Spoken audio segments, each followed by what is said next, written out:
Liyonggo, mitolohiya mula sa Kenya. Isinalin sa Filipino ni Roderick P. Urgelius. Isinilang si Liyonggo sa 7 bayang nasa baybaying dagat ng Kenya. Siya ang nagmamay-ari ng karangalan bilang pinakamahusay na makata sa kanilang lugar. Malakas at mataas din siya tulad ng isang higante na hindi nasusugatan ng anumang mga armas. Ngunit kung siya'y tatamaan ng karayom sa kanyang pusod, ay mamamatay siya.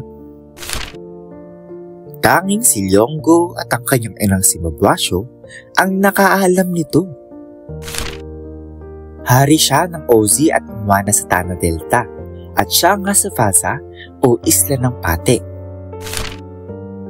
Nagtagumpay siya sa pananakop ng trono ng Pate na unang napunta sa kanyang pinsang si Haring Ahmad o Hemedi na kinikilalang kauna-unahang namuno sa Islam. Ang pagbabago ay naging mabilis mula sa matrilinear na pamahala ng mga kababaihan tungo sa patrilinear na pamahala ng kalalakihan sa pag-asali ng trono. Nais ni Haring Ahmad na mawala si Liyonggo, kaya kinadena at ikinulong siya nito. Nakaisip si Liyonggo ng isang pagpupuri.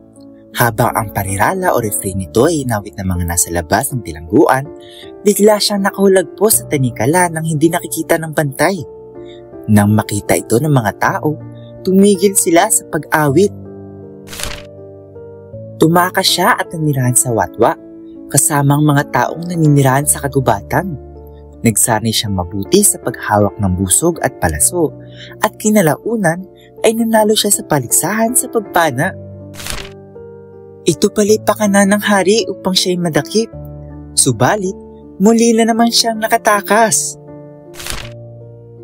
Kakaunti lang ang nakaalam tungkol sa matagumpay na pagawagi ni Liyonggo sa digmaan laban sa mga gala o wagala. Kaya naibigay ng hari ang kanyang anak na dalaga upang ang bayaning si Liyonggo ay mapabilang sa kanyang pamilya. Nang lumaon, si Liyonggo ay nagkaanak ng isang lalaki na nagtraidor at pumatay sa kanya.